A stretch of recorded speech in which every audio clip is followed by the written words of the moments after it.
ఆచి చికెన్ మసాలా.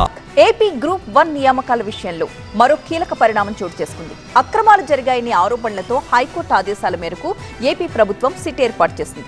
మార్చి 16లోగా హైకోర్టుకి రిపోర్ట్ ఇవ్వాలని సిట్కి డెడ్లైన్ విధించడం ఆసక్తిగా మారుతోంది.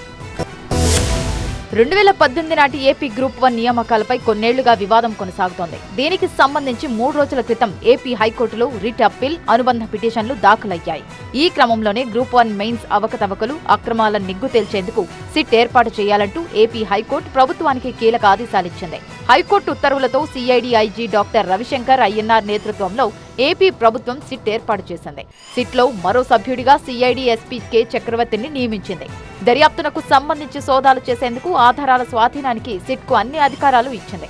ఈ ఏడాది మార్చి 16లోగా నివేదికను హైకోర్టుకు సమర్పించాలని ఏపీ ప్రభుత్వం సిట్కు స్పష్టం చేసింది. 169 గ్రూప్ 1 పోస్టుల భర్తీకి 2018 డిసెంబర్ 31న ఏపీపీఎస్సీ నోటిఫికేషన్ ఇవ్వగా గ్రూప్ 1 మెయిన్స్ జవాబు పత్రాల మాన్యువల్ మూల్యాంకనంలో అక్రమాలు జరిగాయని ఆరోపణలొచ్చాయి. దీంతో పరీక్షను రద్దు చేసి మళ్లీ నిర్వహించాలని ఏపీ హైకోర్టు సింగిల్ జడ్జ్ 2024 మార్చి 13న తీర్పు ఇచ్చింది. ఈ తీర్పు సవాల్ చేస్తూ ఏపీపీఎస్సీతో పాటు ఉద్యోగాలు పొందినవారు, పొందనివారు అప్పీళ్లు వేశారు.